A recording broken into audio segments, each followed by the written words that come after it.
Hey, everybody, this is Cameron from Obnoxious and Anonymous, and welcome to the Twin Peaks Thought of the Day. Today is March 24th, 2023.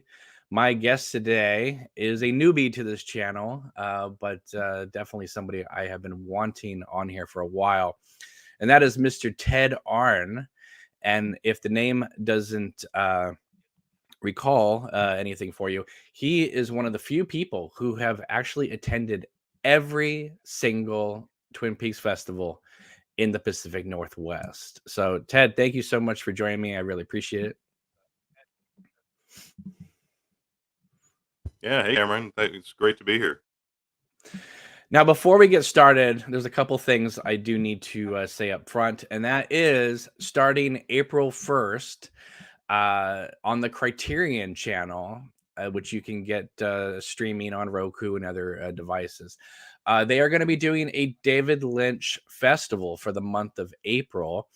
And what they do is they don't only put most of his movies on there with the exclusion of Wild at Heart, unfortunately, but they also put up all the extras from their discs. So if you missed out on the flash sale with Lost Highway or Inland Empire, you can get the streaming service and even get their 14-day trial and be able to access not only the movies, but also all of the special features. And of course, one of the special features on the Inland Empire Blu-ray is a 30-minute discussion between Kyle MacLachlan and Laura Dern, which I'm thinking is going to be quite interesting. Also, today, March 24th, is Lara Flynn Boyle's 53rd birthday. So happy birthday, Lara Flynn Boyle. I know she gets a lot of crap, and people say, oh, Maura Kelly is my favorite Donna and all that. But, Lara Flynn Boyle did play the part longer than Maura Kelly. And if it wasn't for her and her complaints to management at Lynch Frost Productions, we never would have gotten Annie Blackburn, and I never would have been able to make my film. So thank you, Lara Flynn Boyle, for that. Also, Vinegar Syndrome, the boutique Blu-ray 4K label, just announced last night that Showgirls is coming to 4K in a big special edition. So if you want to see Kyle MacLachlan naked in 4K, it's coming out fairly soon. So anyway, Ted, great to see you. Happy to have you here. And all right, let's get started. Yeah. All right, I think there's a little bit of a delay. So if you So can where do you want to start? Well, let's start. You were at the you went to the very first Twin Peaks festival in the Pacific Northwest. As you know, since the internet wasn't what it was as it is today, how did you hear about this thing? And let's just start from there. Yeah, I mean, it was there was no online information about anything back then. You think about 1990, and probably a lot of the viewers, weren't even around then. But Twin Peaks was on the air, and then it was off the air, and many other people wanted more. But entertainment information was hard to come by back then. I had a Entertainment Weekly, of Entertainment Tonight, just to pick up any kind of tidbits I could about Twin Peaks or anything else. And amazingly enough, those media outlets did cover things, here and there. And we started to hear about a film being made, which obviously was Fire Walk with Me, which came out in '92. And when Fire Walk with Me was premiered, it was premiered in the town of North Bend, at the North Bend Theater. And there was a studio run festival, if you will, where fans were able to come in. I was not in attendance at that one, but someone who would go on to be a very good friend of mine was there. And somehow there was some coverage, probably on Entertainment Tonight or something like that, about the premiere of Fire Walk with Me, and this, quote unquote Twin Peaks festival that occurred.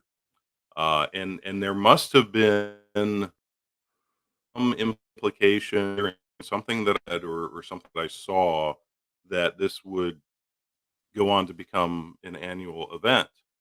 And so I was kicking myself for missing that premiere and that experience in North Bend with, so many cast members.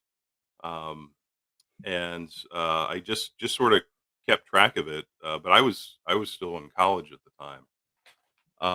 And so somewhere between the summer, August of '92, and the following year, I reached out. Of all things, I found somehow a phone number for the Snoqualmie Valley Chamber of Commerce, and I called them, and on the phone, and I'm like, "Hey, I'm trying to find out any information about a Twin Peaks festival for 1993." And the lady who answered the phone said, "Oh, you need to talk to Pat. Let me give you Pat's number." So she gives me another phone number. Uh, and again, for those of you who weren't around in 1992 or '93, there was this thing called long distance, Yeah. and you had to pay a lot of money to make a phone call from the East Coast out to the West Coast. Um, so I had to make a long distance phone call, and it was actually the number that she gave me was to the Marti Diner, which of course was the Double R Diner in the show. And the person she was referring me to was Pat Coquell, who was the owner and pie chef at the Marti. And Pat talked to me on the phone, and she said, "Well, you need to talk to Pat, but I'm not the right Pat that you need to talk to. You need to talk to a woman named Pat Shook, who's going to run this Twin Peaks festival for '93." So she gave me her phone number, and so I called out to, I think it was, I know the town was Romeo because she went under the name Twin Peaks of Romeo. I think it was Wisconsin, perhaps. I know it was the Upper Midwest. So I got a hold of Pat Shook, and she uh, she mailed me in some information and lists, and even from that point on to be able to fly out to Seattle to go to the first Twin Peaks festival. And somehow I made it out there in '93. And I mean, it's kind of interesting for me. I had just really been on my first airplane flight just a few years before that, so this was like a big deal. I was flying all the way across the country and getting a rental car and a hotel and driving someplace I'd never been before. Of course, I got It's a lost big deal. on the way out It's a there. big it's a big deal too because I mean there's no Google Maps at the time. No, it's crazy. The first Twin Peaks festival, actually the first couple, took place at a Holiday Inn in Issaquah, which is a small town in between Seattle and the Snoqualmie Valley. And I mean, I could not. First of all, my plane was delayed, of all things, because we connected in Denver. And as we were about to take off, they shut the airport down because the Pope and President Clinton were at the airport. It was just kind of funny. So I was and we got delayed for hours. And there was no returning to the terminal back then. But instead, the airplane crew opened up the cockpit and said, "Come on up to the cockpit if you want, and we're serving free drinks." Uh, Those were the far days. different, yeah, far different from today, right? So Right. anyway, the point I got into Seattle very late. I'm driving up Lake Washington as the sun is setting, and I hit I-90 to go east towards Issaquah, and I just get lost. I take an exit in Issaquah, and I think I know where I'm going, but I have no idea where I'm going. And as you said, there's no GPS, there's no Google Maps. Um, I wound up having to pull into a gas station and make a payphone call to the hotel, and it just turned out on the wrong side of the highway. So, uh, so I get to the hotel, I go to sleep, I wake up the next morning, I walk downstairs, and there's Catherine Coulson standing there, and I'm just gobsmacked. Wow. I'm just Good like, morning. wow. Yeah, exactly. There's the log lady standing right there.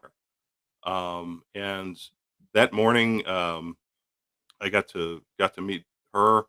I got to meet John Boylan, who was the mayor of Twin Peaks. He unfortunately passed away like the year after that. So I was very fortunate that he was there, um, and just embarked on this first Twin Peaks Fan Festival in 1993 at the Holiday Inn in Issaquah. So And what it are they doing that first year? I mean, they don't know if there's, if this is going to be a yearly thing or what kind of events do they do? Um, was Jack Nance there that year or did he just start coming later? Um, it was anyway, it yeah, was later. Yeah, I've got a list of when everybody was there, but I mean, I won't look at it right now. But he wasn't there that year. It was actually a very well organized. So the organizers were a couple, Pat and Don Shook, who really did a phenomenal job, not knowing whether or not Twin Peaks was going to continue anything beyond Fire Walk with Me. I mean, so you think about that. Like this is a year after Fire Walk with Me premiered, and and bombed. there is and bombs, and there is no news of any more Twin Peaks whatsoever. Um, and yet here were all of these people who traveled from kind of all over to come to this festival. And And it's kind of so, it's a new thing too. I mean, 1993, yes, there were the Fangoria Horror Convention, there was like a Star Trek thing going on, but this is a new phenomenon happening. This idea of a not just a convention, but a fan festival where you and the actors or crew members from the show are interacting throughout the entire weekend in a familiar, almost family way, as opposed to just walking up to a table, paying someone for their autograph. yeah, I mean, Cameron, you hit on a huge distinction there. So as a teenager, I had been to those Star Trek conventions, and I had experienced that where there's just hundreds and hundreds of people packed into a convention center or a hotel. This is far before anything like Comic Con took place. These Right. were just you know Star Trek conventions, and they would travel all around the country. Um, but your interaction with the cast members was maybe a 30 or 45-minute talk on the stage in the auditorium, and then an autograph or picture line where you stood in line for sometimes hours uh, for 5 seconds for them to sign a headshot or to snap a quick photo, which you had no idea if it was a good photo or not because it was film.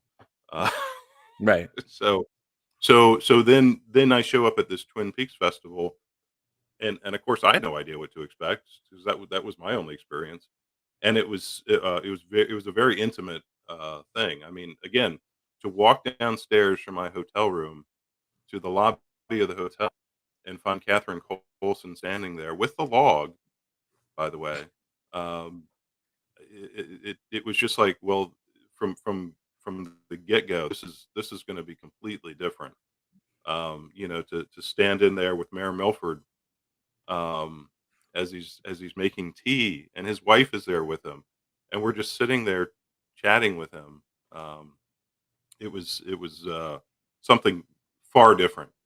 But the weekend was well organized, and we even had mailed to us a brochure that had the full schedule on it. And that schedule included things like kind of charming things like the log lady relay race, where Catherine Coulson took us outside into the grass and officiated a relay race as she hoisted the log into the air. Um, Now, what that had to do with Twin Peaks, I have no idea, but you better believe we're all in for it.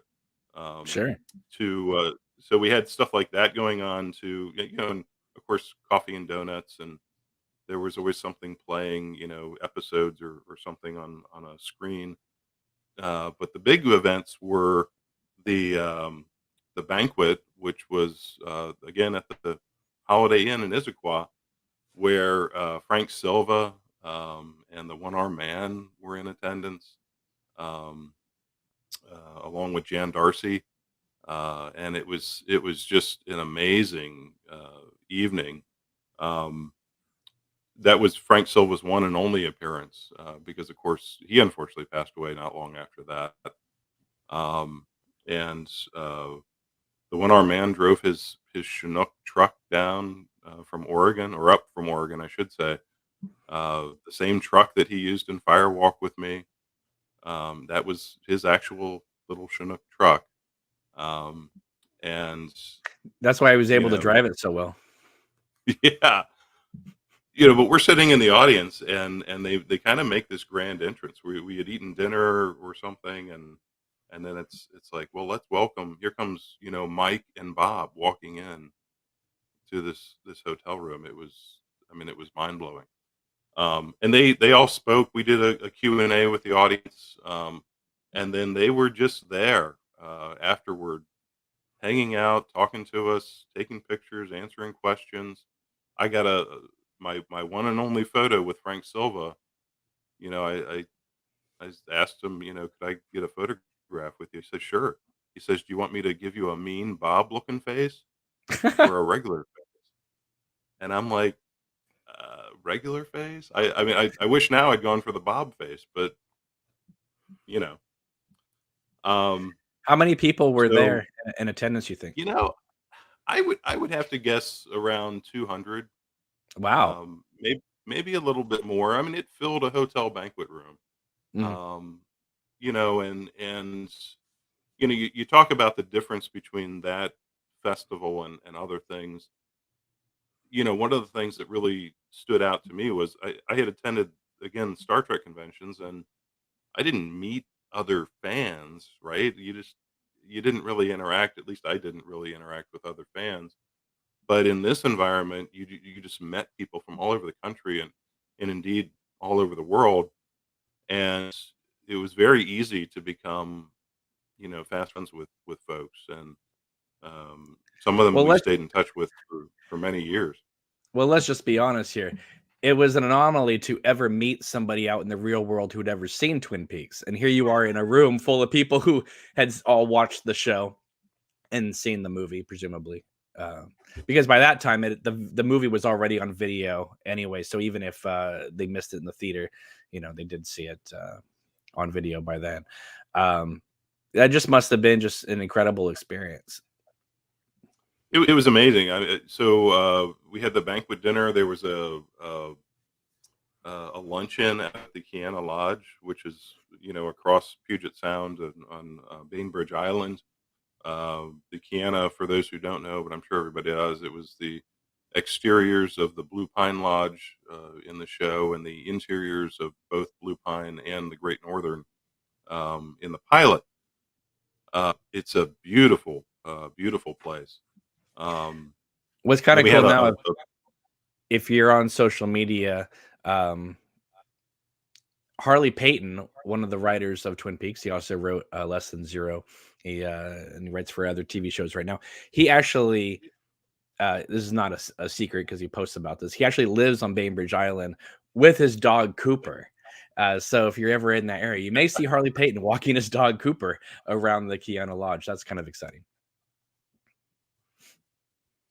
it's an amazing place, especially when you just realize that these are the interiors of the Great Northern, which probably of all the sets in the original series were to me the most striking. With the coastal Salish native art that's on the walls in there, that became very iconic, I think, in the show. Um, And Laura's but we log had is there. yeah, and the log, which is just unbelievable in its original location. It's since moved, I guess, because of a storm or something recently. But we had a great luncheon out there, and I think it was at that first festival, Johnny Lapel, who played the grandson in Fire Walk with Me, uh, was there, and I mean, he was obviously still a kid Right. at the time, and he's got people just coming up to him to get his autograph or take a picture with him, and And um, and and probably asking, "How did you get the part? Wasn't Lynch's son playing that part in the original series?" yeah, yeah, There's actually a story behind that. It wasn't the fact that, Lynch's son, like, grew too tall or something like that. There was a situation going on with Lynch's family at the time that, prevented his son from, playing that part again. uh, so it was incredible. And then I'm trying to think. Uh, what kind of how things capped off. But I mean, the point is, we were driving. I mean, that's a long drive. You drive from Issaquah out to Bainbridge Island for a luncheon and back. That's a day killer, but it was worth it. It was worth it Of to course. see that filming location and to Did you guys interact with. go to the mill and the sheriff's station, all that? Yeah, I mean, so the funny thing is, in 1993, there was not a detailed map of the filming sites. There were Right, almost caricaturized right. maps of the filming sites. And what I spent and a lot of us spent time doing was driving around aimlessly looking for the filming sites. I can't tell you how many bridges I looked at before I found Ronette's Bridge. Um, it's kind of funny. You're like driving around the Northwest, and this weekend was classic Northwest weather. It was socked in rain, cloudy, very gloomy in Twin Peaks. But Right, just driving around like, "Oh, ooh, is that oh, no, that's not the bridge." right. But yeah, finding the sheriff's station as it appeared, it's still when it was the warehouse or office, as it appeared in the pilot, before they had removed the shades off the windows and repainted it. Much of the mill was still there, at the time, and it was still operational. Um, and they were not welcoming of visitors or trespassers, I guess. um, It's but not yeah, like today to be able, where you can walk in, take pictures behind the Lucy's counter, pose with the sheriff's truck outside. They really kind of turned it into a tourist area now. yeah, which we would have welcomed back then because Well, absolutely, of course. That's not a everywhere complaint. we went for years, it was like, "Oh, are we gonna get run out of here?" I never got in big trouble at the sheriff's station. Occasionally they would stop down and just ask, "What are you doing here?" Well, it's But funny where you say that, mutual friend of ours, Josh Eisenstadt, has told me about, going to a lot of locations down in the Los Angeles area, and of course, the area, where, the Waldo Leidecker's veterinarian office is, and where the gazebo was before it burnt down, unfortunately, that you maybe could get, like, almost, like, 2 minutes on the property before people are like, "What are you doing here?" And you have to, like, run away, so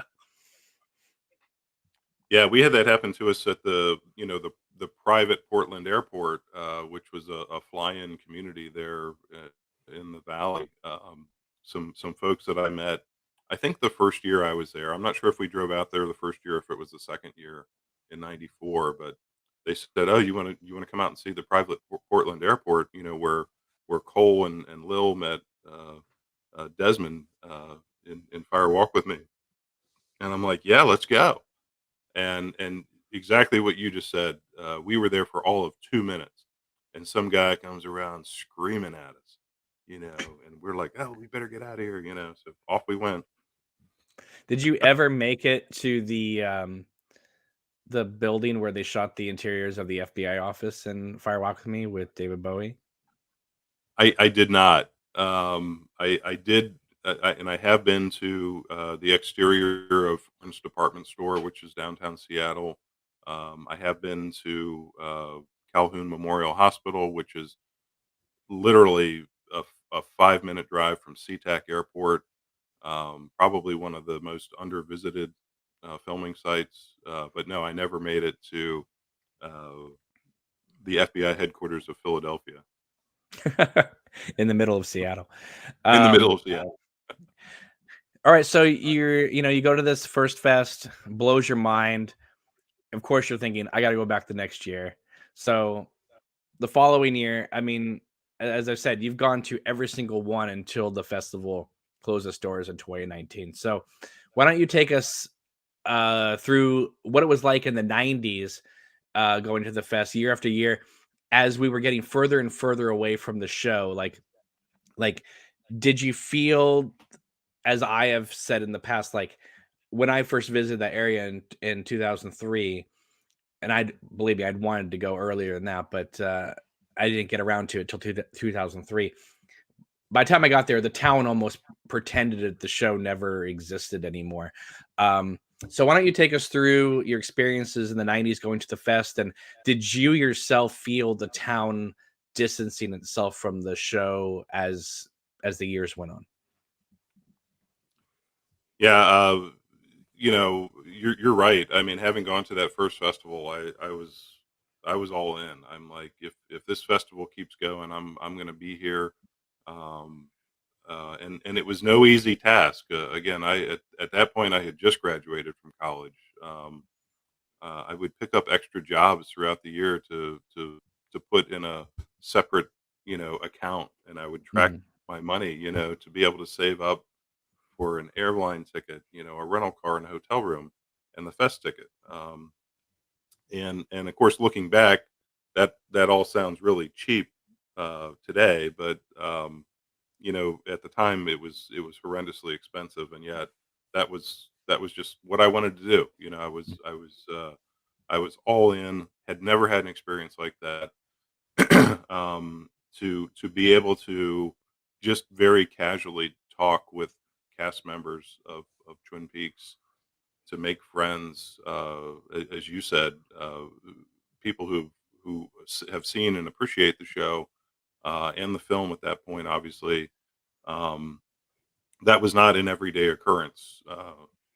So to be able to travel back out there and for the next, I guess for the first 4 or maybe 5 years, Pat and Don Shook ran that festival, and it was very similar, to what I just described of that first year. Um, things happening uh, at the Holiday Inn in Issaquah, and there's reasons for that. The only hotel in the Snoqualmie Valley was the Salish, and that was just really cost prohibitive. Um, you ask about whether or not the town embraced Twin Peaks fans at that point. The Salish did not. Um, Oh, they so did they not weren't want they you. weren't doing their Laura Palmer themed dinners that they're doing almost monthly now. Yeah, there were no drinks named after Twin Peaks or mini cherry pies. Nothing. Um, they didn't want you coming into the lobby. Uh, quite frankly, they had little signs up saying this. If you want to go to the falls, you go this way, and if you want to turn left and go to the hotel, this area is for hotel guests only. Let me tell you a funny story. Back in 2013, my wife and I went up to that area. It Like I said, I hadn't been there until 2003, but it was like 2013 where I really got to go and spend a few days there. And this is I guess the year. Wait, let me think. No, yeah, this is the year before the Blu-ray set comes out with the missing pieces. A year before season 3 is announced, right? So my wife and I are up in the area, and we're at I'm trying to think. I think we're at the Salish for like a lunch. And we were asking something about the area, and I said, "Oh, is the Twin Peaks festival happening?" Because we were around. It was around that same time in July, and they said, "No, it's going to happen. I think next weekend." I said, "Okay, great." And they goes, "Yeah, those Twin Peaks freaks. They're something else." So even going as far back as 2013, the area was very dismissive of Twin Peaks and its fans, even though fans were going to visit the area, even though there was the festival. It seemed like it wasn't until season 3 came out that they saw the potential tourism idea because I remember back in the day when the show first came out and they would be like, "Oh, you could go into one of the local shops and pick up a 'Have you seen this man' t-shirt or a 'Who killed Laura Palmer' t-shirt." There was none of that by 2003. And then there was zero of that by 2013. And now, when they had the real Twin Peaks Days fest, you see all these pictures of like local artists or creating these Twin Peaks art. That was not even in the cards back then. Yeah, you talk about merchandise. In the '90s, there was a little store just down the street from the North Bend Theater called the Alpine Blossom, and it was basically a Hallmark store. And they were one of the rare exceptions that embraced Twin Peaks, and they sold officially licensed Twin Peaks merchandise, and that's where you could get the "Have you seen this man" T-shirt, the Twin Peaks High School T-shirts, all those shirts that are now vintage and probably bringing in a couple $100 on eBay. Um, you could buy those there, and then somewhere somewhere in there, the Alpine Blossom went out of business, and that was it. You had the Marquee, obviously, when it was still owned by Pat Coquell, very uh, welcoming of Twin Peaks fans, even though the staff at the Marquee didn't always get it. Um, you could always go in there and get some of Pat's authentic cherry pie. Um, but that was it. Everywhere else, I'm telling you, you did not feel welcome. Um, and you know what? It really didn't matter to No, us. I mean, because you guys we were all were in at our the Issaquah Holiday Inn, so well, right, and they were happy to have us. right. You guys were banished to the banquet room of the Holiday Inn. Isn't that funny? Yeah. Um, but yeah, you asked about the expectation, or what do you do? Is there going to be any more Twin Peaks? And I would say that in those first few years, there was an expectation, like, oh, there's going to be more Twin Peaks, Mhm. you know, um, and then the further away from it you move, and eventually somewhere David Lynch says Twin Peaks is as dead as a doornail. Yeah, It's that was like, around the time of Mulholland Drive, and, you guys must have been pretty excited when those Bravo, Log Lady introductions came out because that kinda gives you a little hope, you know? yeah, again, if you came into Twin Peaks later on, you don't realize how big that was to get Mhm. new Twin Peaks material in those 29 or 28 Log Lady introductions that were done um, by Catherine Coulson. That was huge. Mhm. To have Bravo pick it up. This is when Bravo actually showed television shows and not you know people Just racing in just the streets or reality show type of things. exactly. Um, They yeah, they I mean, did it in this feature called "Television That's Too Good for Television," and they did a big push for it. It was I remember and, because they even show Leland looking at Bob in the mirror in one of the, television ads, and I was like, "Wait a minute, come on, folks, don't spoil the whole show for people."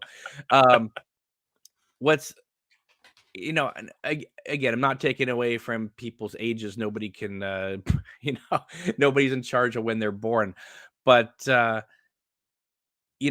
are different ways, obviously, that you can watch Twin Peaks. Some people started with Fire Walk with Me, and then they found the show.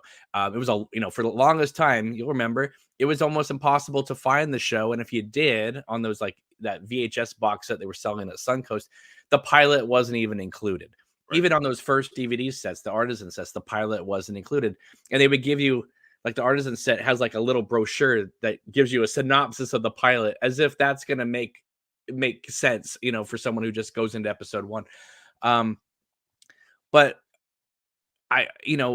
here's the thing, season 3, if you watched seasons 1, 2, and then the movie, and then season 3, like some people like, watched it real quick or picked it up once it hit Netflix. Yes, that's a completely valid way to watch it, etc. But for anyone who was as old as us, an original fan, you would have to say that part of the power of season 3 comes from the fact that there was 25 years of nothing in between, not counting the missing pieces. But like, I think part of the power of season 3 was that time gap. And if you did watch it, seasons 1, 2, 3, like all in a bundle, great. Not saying it's not powerful that way as well. But part of the power of season 3 was that opening titles, and then it went to black, and right before it faded up on the fireman or the giant's shoe, and I remember just being in utter suspense. It's like, this is the first image we're going to get of Twin Peaks in 25 years. What is it going to be? And yeah, when you had David Lynch coming out after Mulholland Drive saying Twin Peaks is dead as a doornail, it's like, and then you start hearing rumors that, oh, they're going to do some sort of graphic novel. And then that doesn't happen, right? So there were, and then I remember the website Ain't It Cool News posted this thing saying that CBS was going to try and reboot Twin Peaks. And then people were saying, well, why would it be CBS? It would be ABC, because it was on ABC. But it's like, they didn't realize that Paramount, CBS. Anyway, there had been rumblings for a while. And then Mark Frost came out during the, was it USC talk, where they showed a bunch of episodes. And somebody asked if Twin Peaks was ever going to come back. And Mark Frost said the infamous phrase now, Twin Peaks is a continuing story. And I remember it was at that moment when people started reaching out to me saying, it's going to come back. It has to come back. Why would you say that if it's not going to come back? But yeah, it was something that 25 years, like, I know it was an exciting time, like in the early, like I said, 2014 on through, through season 3.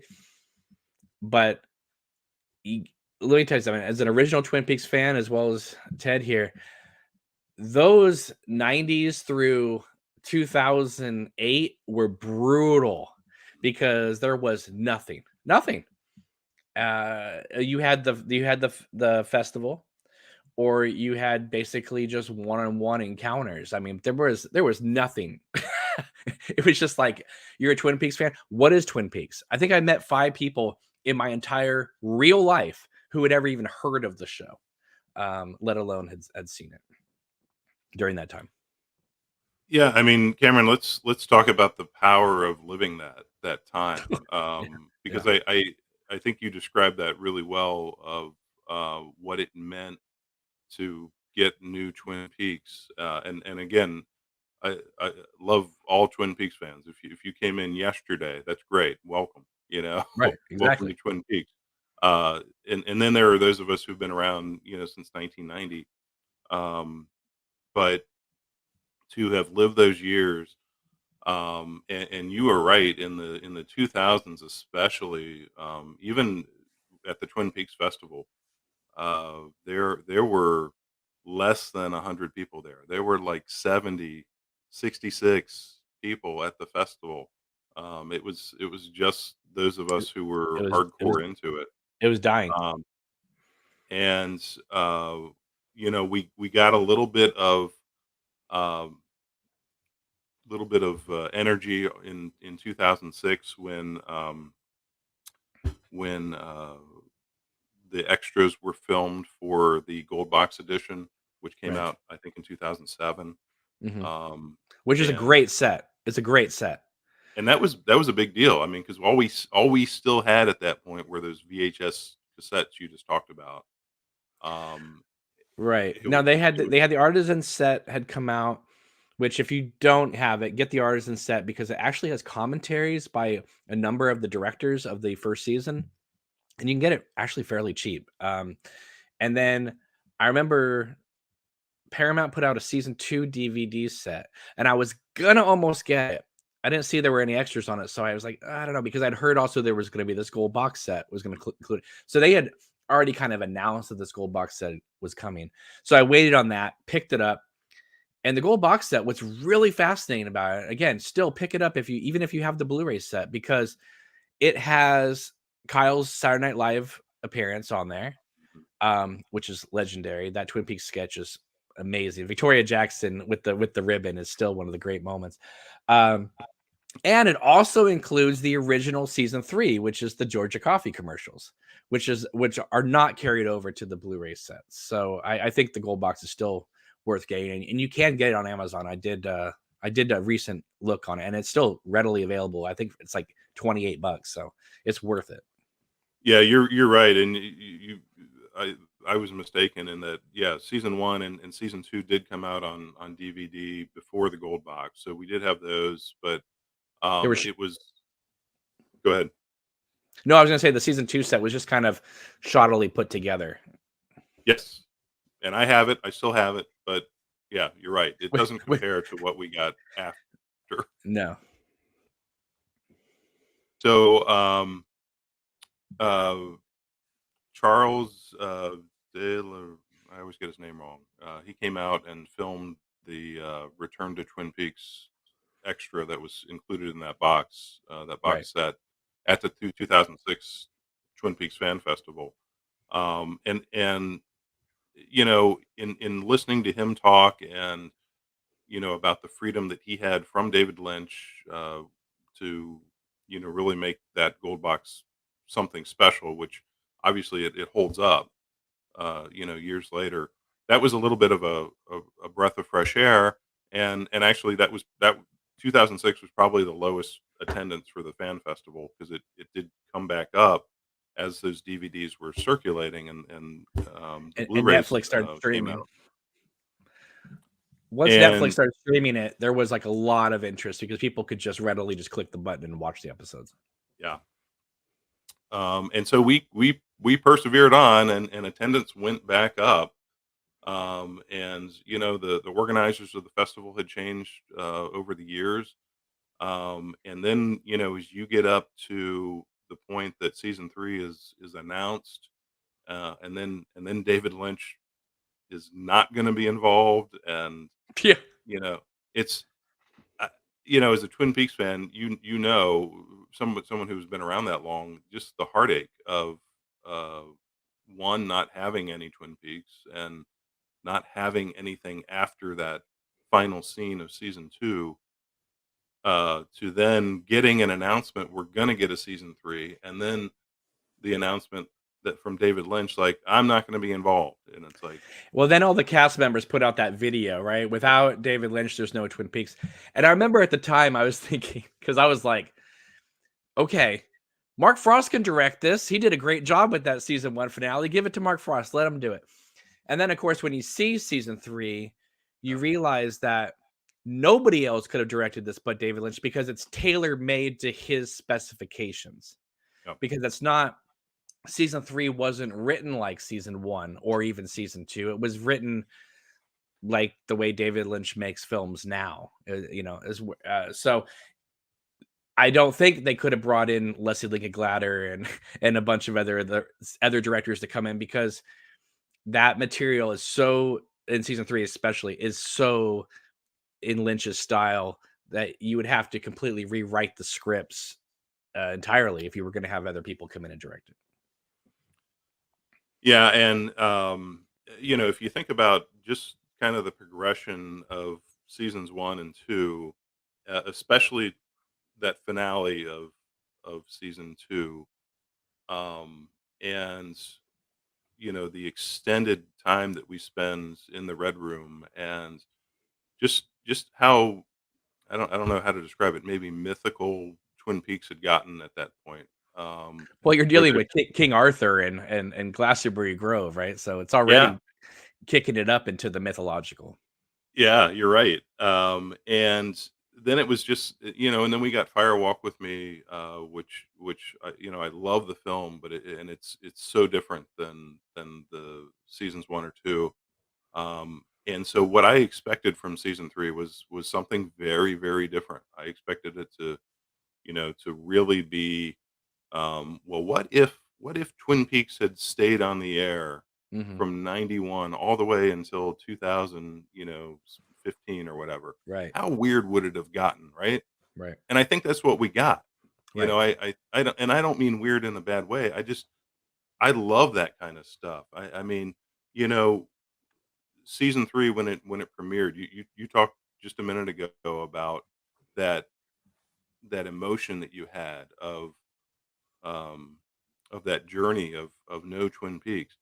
I mean, I was traveling on the premiere date. I was coming home the next day, and when they announced the premiere date, I'm just like, oh my gosh, I'm gonna be traveling. So I'm watching it on an iPad in a hotel room, you know, over the hotel Wi-Fi, with headphones in, um, and I'm just glued to this iPad watching, you know, this the first 2 parts, premiered at the same time, um, and when the band comes on at the end of part 2, and it hits that, you know, instrumental break in the song, and starring Kyle MacLachlan comes up on the screen, and I had the chance to tell him this, by the way.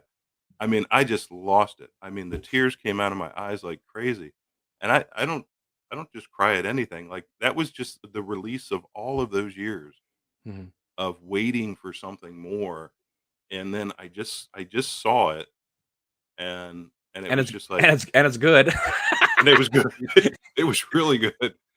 Um, you know, and then, you know, you get into part 3, and Cooper falls into the mauve world, and I'm up, I was actually at home for this one. I'm up out of my chair just pacing back and forth like, "Oh my gosh, this is so good."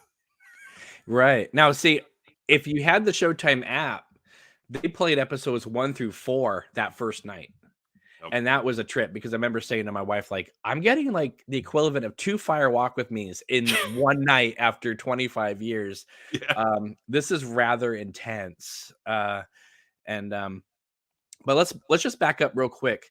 So in the 90s, and you're going to the fest, can you give us some highlight moments with potential, cast members or other people involved with the show that you met? Many of them are no longer with us, so I just want to give you the opportunity to kind of talk about some of the cool moments you had with some of these people. Yeah, so I am gonna kinda look at my list here as I talk through this. You know, I already mentioned, you know, Frank Silva um, and John Boylan. Um, but, you know, one of the most memorable moments, during that time was getting on the ferry, to go from Seattle over to Bainbridge Island Hmm. for another, uh, you know, luncheon over there, and Catherine Coulson was on the ferry, and I sat with her on the ferry and just talked to her like you would talk to anybody else that you're sitting on the ferry with. Um, that was a magical, moment, and something I'll just never forget. Um, And of course, you going every year, a lot of the returning cast members, we now know who you are by the time the third year, fourth year, fifth year goes on. So it does become like family. it really does, and let me talk to 2 cast members in particular who really sort of adopted the Twin Peaks Festival as if almost like it was their child, and that's Charlotte Stewart and Kimmy Robertson, who had to have attended the festival more than any other cast member, um, who were, as approachable as anyone could ever possibly be. And yeah, we got to know them really, really well, and still in touch with Kimmy, to this day, um, and just couldn't ask for a nicer person. Uh, and you're right, you get to know, individuals that you never would have dreamt that would know your name, and yet you show up in Washington State every summer, and there they are, and there you are, and it does sort of become like family. I think the big difference is you're not, and again, I love conventions, so I'm not knocking them, but there is a difference between going to a convention center convention hall and in touring tables and meeting celebrities. That's all great, and I love doing that, and I've done that many years myself. But if you go to a location that's not home for the guests or the cast members, so you're basically on this weekend vacation getaway, and you're surrounded by people like Catherine Coulson and Charlotte Stewart and Kimmy Robertson and other people, Jack Nance for example. you it's like you guys don't know anybody else but each other, so it becomes this sort of reliance of like where you're helping them, they're helping you, you're it just it's a whole different thing because you're not just walking up to their table, you're now going to locations or other places together as a community.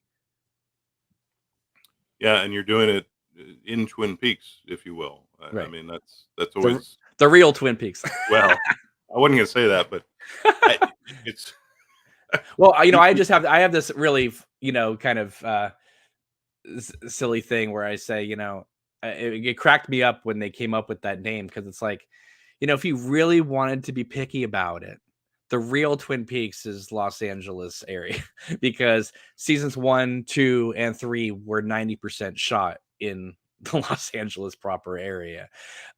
Yes, obviously the important exteriors and stuff like that are up there, but um, the real Twin Peaks is a soundstage in Van Nuys, California. yeah. So, Yeah, so, in 1995 is when, Jack Nance, appeared, and again, he passed away not long after that. right. Very, very sad, very fortunate to have met him, but the first time I met him, I was walking into the hotel, the Holiday Inn in Issaquah, and Jack is sitting on the bench outside having a cigarette, and it's like, "Oh my gosh, Jack Nance is sitting right in front of me." Um, and I walked up, introduced myself. He invited me to sit down, and I just sat and talked to Jack Nance on a bench outside the Holiday Inn. And so I He have to was ask you, obviously we've seen his performances. Is he or was he a relaxed down home kind of individual you could just chat with? Or could you tell he had sort of like an intense inner core about him? he was intense, extremely intense. Half of what he was talking about, I did not comprehend. He was talking about something he had just been filming, and I mean, he speaks in that's his voice. Right. That's just his voice, and when he speaks that way, and he's talking about this whatever this experience was. I have no idea to this day what he had been filming, but he described it as being strapped into an electric chair for 4 hours, and it's like, wow, I don't know what that means, Jack, but that sounds intense. That Um, and to anybody who has never seen the documentary, I don't know Jack. I gotta tell you, I picked that up off David Lynch's website back in the day. I'd never heard about it. Obviously, was a fan of Jack Nance. Um, when I first popped it in, and it's amazing to me that nobody has ever, not encouraging this, but that's no one's ever ripped it and put it on YouTube or anything because it seems like something that where that would have happened. I popped it in, and I think the first thing that kind of throws people is that it kind of feels very homemade. It's very, it's very video camera, type of film.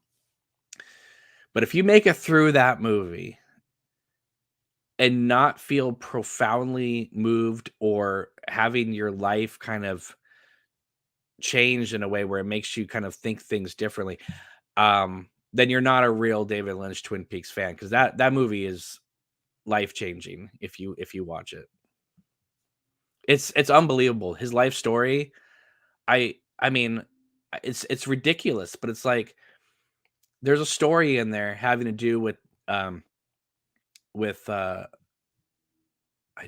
can't remember if it was his girlfriend or his wife, but he was filming Meatballs 4 at the time. And if you can make it through that, story and not like and not feel just just profoundly moved by it, then you do not have a soul in your body. Yeah. Yeah. It makes you appreciate um, who he was, the struggles that he went through and overcame, the hope that the Twin Peaks series brought to him, um, and then just kind of the disappointment that it all came to an end. Um, he was intense. So one of the very first friends I made in Washington State in 1993 was that night I arrived at the Holiday Inn. It was the bartender. She's a friend of mine to this day, if you can imagine that. Her name is Denise, and she was the bartender to the Twin Peaks Stars for those first few years that the festival was there at the Holiday Inn. And Jack Nance, and I'm not making commentary, but he was at the bar a lot, Mhm. talking to my friend Denise, and she to this day gets the biggest kick out of that. She had no idea who he was, but came to know and really had an appreciation for that weekend that she spent with with Jack Nance bellied up to her bar.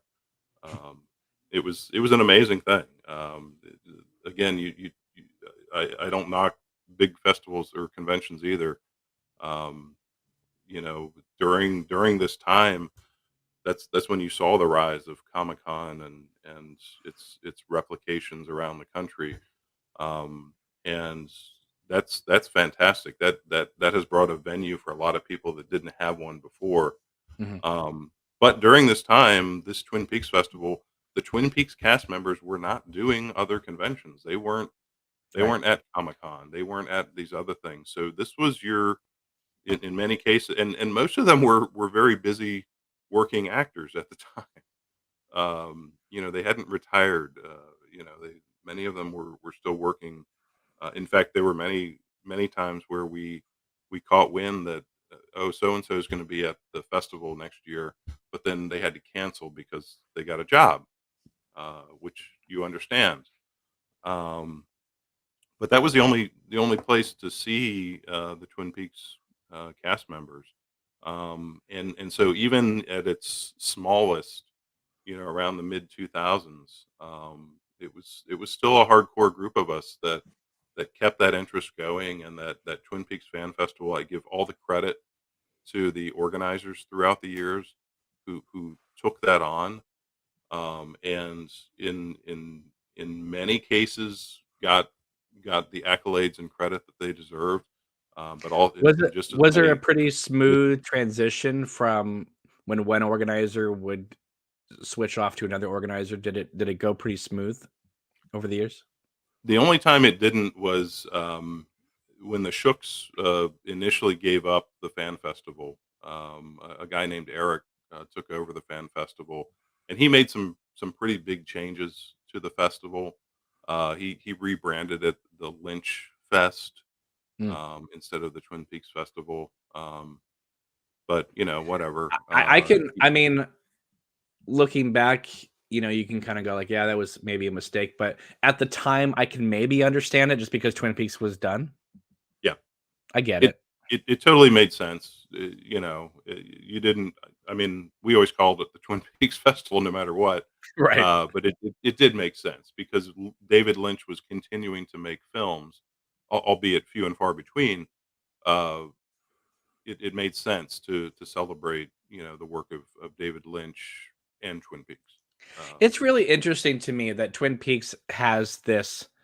I mean, I guess be because so many of the exteriors and obviously interiors from the pilot were filmed up and around that area, it's almost like walking around, uh, like an outside set. You can kind of go to the actual locations and that type of thing.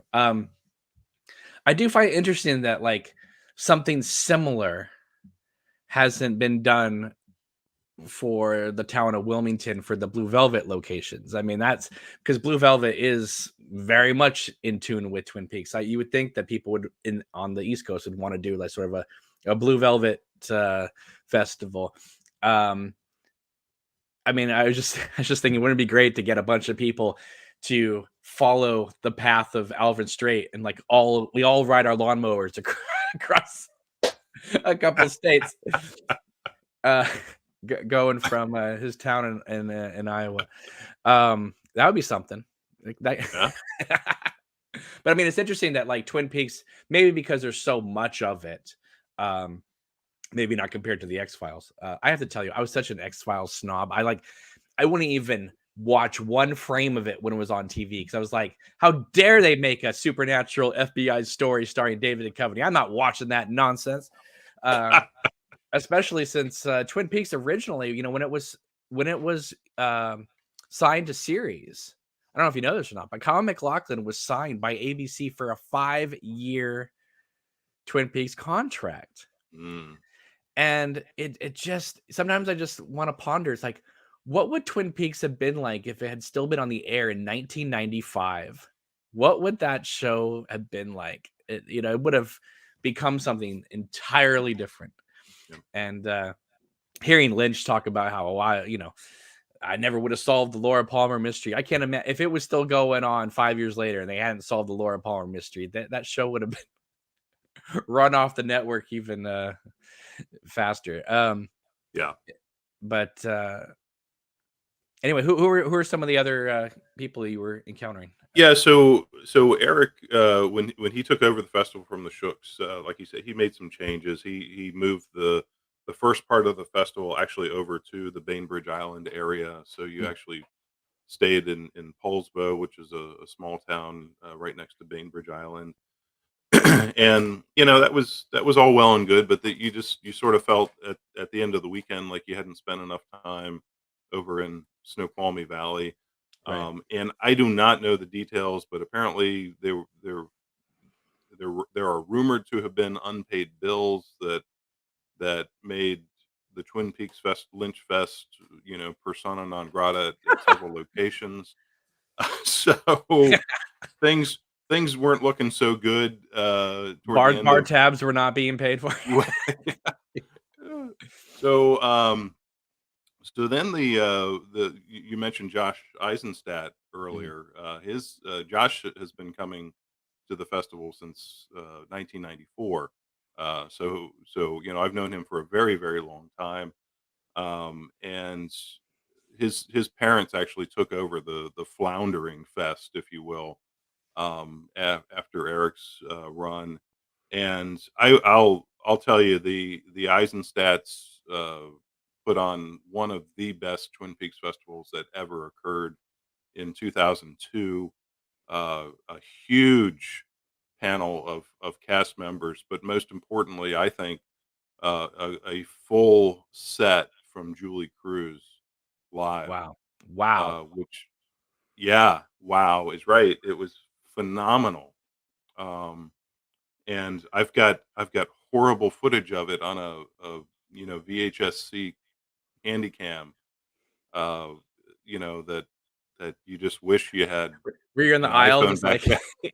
you're Yeah, yeah. I can't even imagine her doing a full set. I think Josh told me once that like yeah, she went from one song to another and just I mean talk about just feeling like you're in the Roadhouse. It was, and at the time we had our dinner in this. It was called the Barn, and it was literally a barn. And so it did have a very Twin Peaks feel with the wooden walls and the big doors just open to the outside, and this little stage with Julie Cruz. And I need to look at my list. I'm certain John Neff played with her um, during that time. Yeah, he was there, so he would have played guitar for the set. Um, and it was incredible, and that was her first visit to the Twin Peaks Festival, and I got a chance to talk to her about one of my favorite songs, which is uh, you know, "The World Spins," Mhm. and you know, she couldn't even talk about it. She was very emotional about the meaning of that song, and um, just and from watching her the intensity of her performances and her music. It's deeply meaningful for her. She goes someplace that most singers don't. Um, And she had been performing that song for a long time at that point, around 13 years, because even before she performed it in episode 14 in Twin Peaks, she was already performing it in the Industrial Symphony #1. yep. Um, so that song had been with her for a while at that point. Yeah, and it I to this I mean, I still don't know what deep meaning it held for her, but she couldn't talk about it. Mm. I wanted to talk to her about that song. I love when that was played in that episode. Um, and what I was sharing with her was that I always felt like if if the end of season 2 wasn't the end of season 2, that could have been the end of season 2. That Mhm. it was almost in a way, um it could have faded out with that image of Cooper with that song playing. He had failed. Maddie had been killed. He didn't solve the murder, and that was it. It had that kind of finality feeling to it for me. S So I'll take it a step further, because that image of Cooper looking, and then that dissolve to the red drapes, which is amazing. Mhm. But something that's not carried over, I've talked about this before, so forgive me if you've heard this before, but something that's not carried over into the DVDs, the Blu-rays, or the streaming versions, was that on the original airing of that episode, Mhm. after it showed the red drapes and executive producer Mark Frost, David Lynch, and it faded out, it then faded back in to a still shot of the Twin Peaks sign that we had seen in, other commercial breaks on the show before. But there was no Kimmy Robertson voice, no Twin Peaks music. It was just a faint wind, and then it went to black and the commercials played. That I felt like that fade up to the sign with the wind should have been carried over for every release moving forward, because I felt like that wasn't just an ABC tack on. That felt like it was part of the episode itself, and it left you just truly haunted. Yeah, yeah. There was just really something about that sequence. Well, it's the longest 20 minutes, I feel like. I mean, maybe not until the actual season 2 finale, but that from them arresting Ben Horn all the way to the you know to the wind sound, that's about 20 minutes. And I remember just I don't know about you, but I was watching the TV intent, but then I would like run and look at the clock and then run back to the TV, because I was like, they only have 10 minutes. What are they going to do? You know what I mean? Because they kept saying November 10th, find out who killed Laura Palmer, really. And I'm like, we got 10 minutes to go. And then when you were sitting there watching Maddie getting killed, which is probably until uh Lorraine getting stabbed in season 3, the most violent moment of the whole series, including the movie. And I don't think it's just because we're watching Maddie getting killed. It's we're watching Maddie getting killed, but at the same time, we're reliving in a way what Laura Palmer went through as well. And the fact that it is Ray Wise and Cheryl Lee makes it Leland and Laura as well as Leland and Maddie. Do you know what I mean? So you're kind of going through both deaths at the same time in the living room while everybody else is watching this show in their living room, right? And so it just kind of brought it. And then when Bob is like sucking on her chin and stuff in the slow motion, it is and then like I mean, the first time you watch it, you don't realize that like Leland punches out her throat. Yeah. So she's choking on her own blood while he's circling her. People don't seem to like grasp that the first time they see it. And I remember my mom, when she saw that episode, after he slammed her into the glass and she fell to the ground. I remember my mom saying, "Oh God, he's got to place the letter." Like it dawned on her Yeah. that after all this horror, we're still gonna put the letter. And there's so many. I always maintain there's never a bad episode of Twin Peaks. Even an episode that you may not think is the greatest has something amazing in it, right? Like there's never been like a start to stop full episode where you're like, that was trash, right? Yeah. Um, but it's like, episode 14 is probably in the top 5 of the best episodes of the whole series. So when I see David Lynch kind of trash season 2, I go, well, some of your best work you did in the entire 3 seasons of the movie were in season 2. Absolutely. And I've always said I love all of Twin Peaks. There's not an episode I dislike. Um, there are some that I like better than others. But I agree with you, Cameron. That episode of season 2, the first episode of season 2, the last episode of season 2, the Wyndham Earl storyline, which some people like, others don't. I love. Mhm. It, Those last 6 episodes are killer. exactly, and if things had been different, it could have saved and meant a season 3 back then. But you know, the way things were back then, it just there was no way that was going to happen. I've seen So, interviews with Mark Frost saying that they wish in retrospect they could have moved the Wyndham Earl storyline up a little bit more, so there would have been some downtime. When you watch the show streaming or on disc, it's really not that much of a downtime. What felt like the downtime was because it was stretched over 3 months of real time, because there was the Thanksgiving break, the Christmas break, then the Iraq war. So that like 4 or 5 episodes that people get through within 2.5, 3 hours when they just watch it in an afternoon was stretched over 3 months, and that's yeah, what killed it more.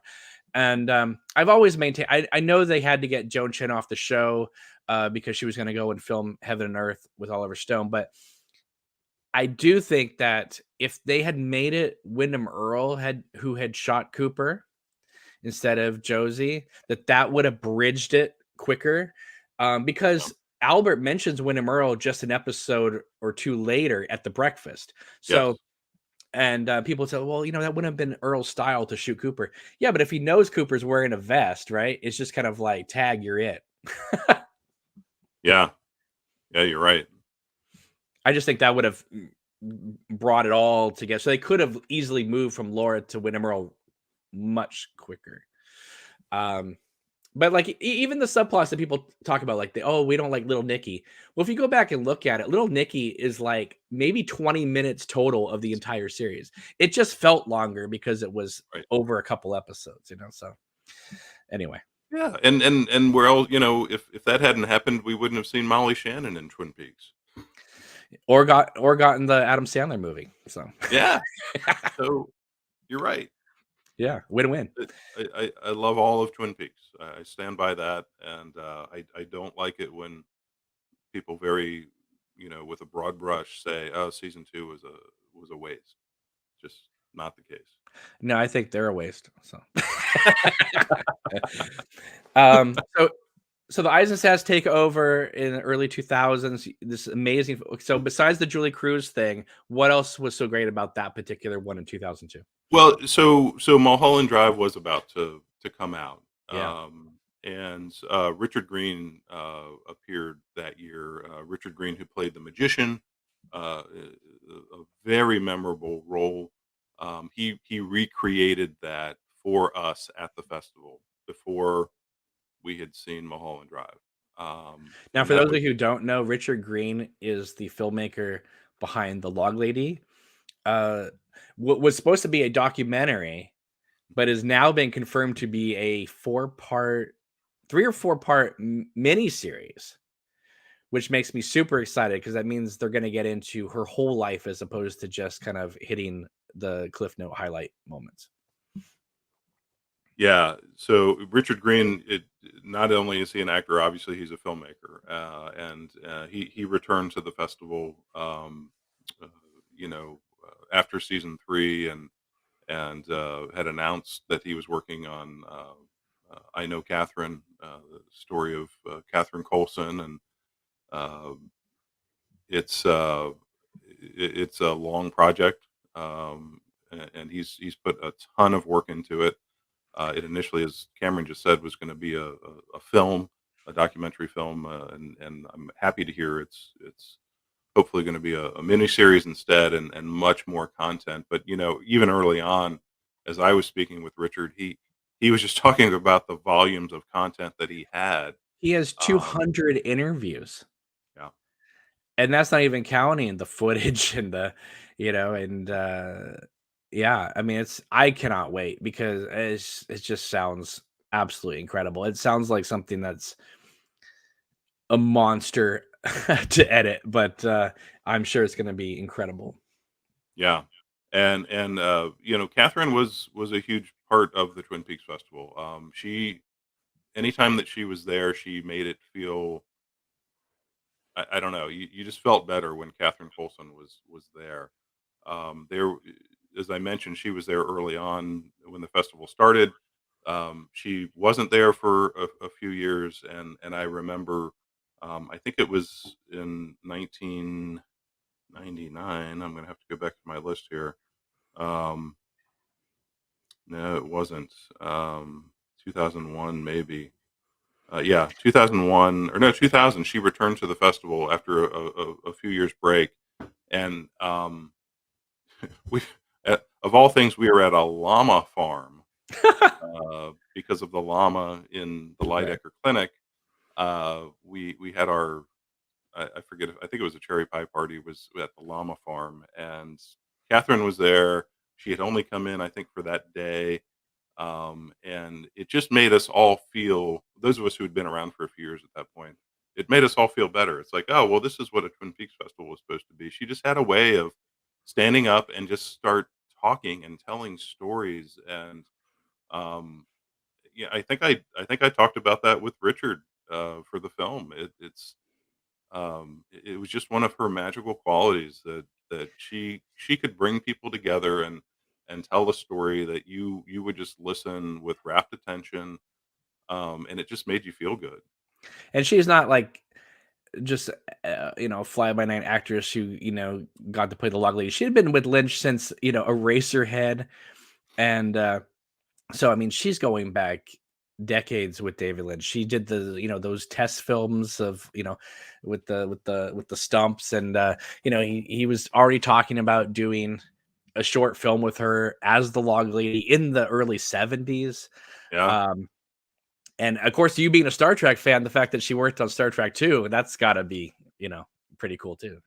yeah. When I realized that at some point, it was like bridging my two favorite things, Right. and my favorite Star Trek film. It's yeah, she worked, obviously behind the scenes on Star Trek II: The Wrath of Khan, and I think that is going to get included in Oh, Richard's work. I, So it has to. I mean, it'll be eye opening for a lot of people to see yeah. that.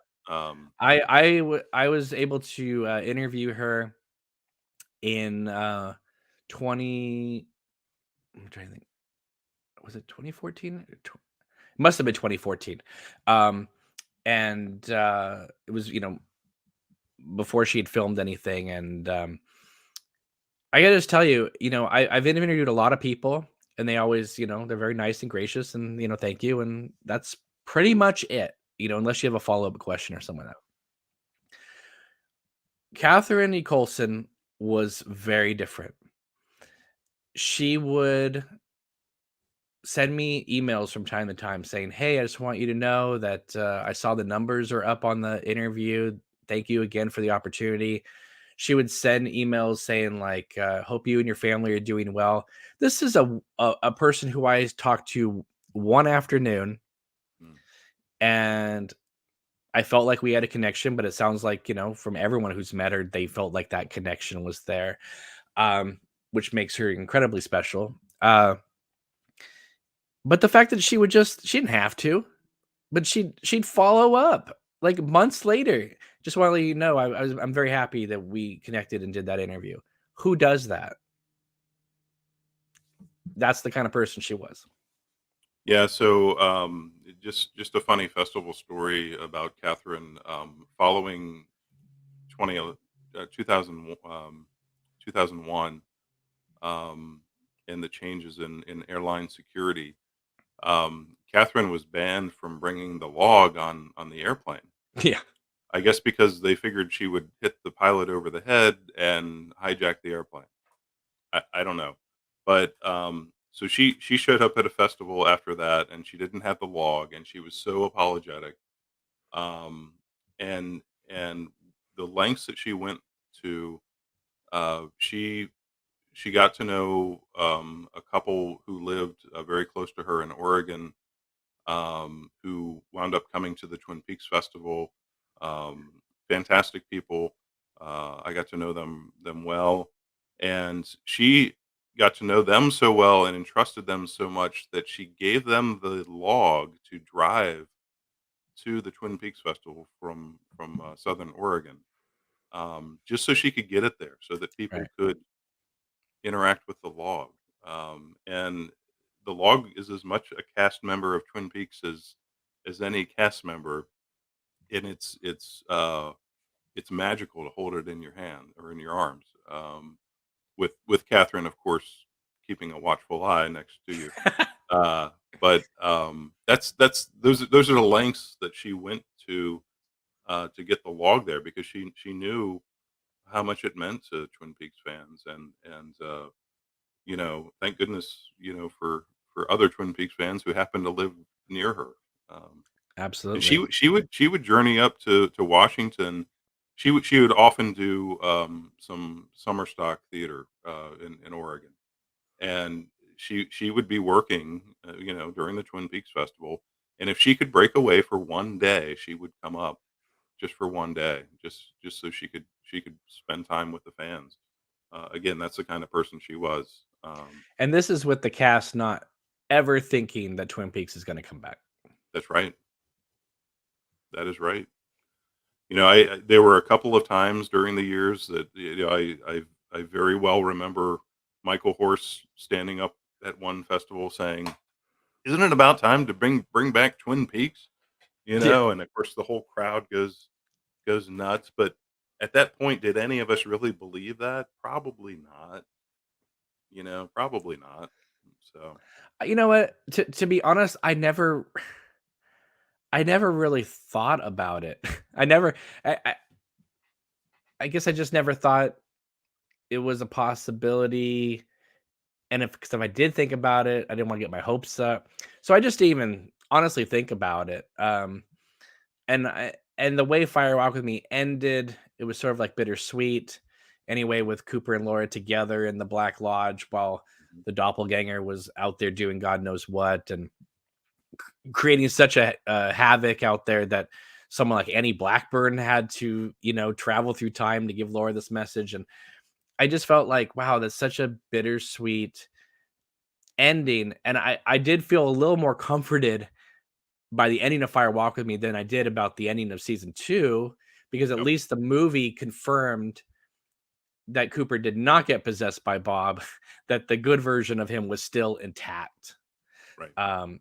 Because I was just devastated after I saw the original series, because I thought that the doppelganger, when he grabbed him, I thought he went into him.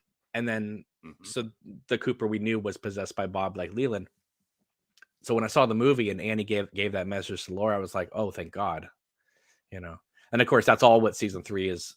Well, it's not all, but it's a good chunk of what season 3 is about that duality and coming back together as one person. Yeah.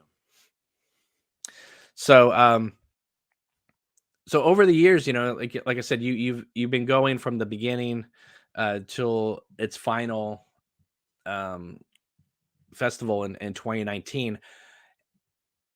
As you continue to go on through the 2000s, um, did you did you see a change in terms of the guests coming? Because you talked about, the beginning, you had 200 people or so there.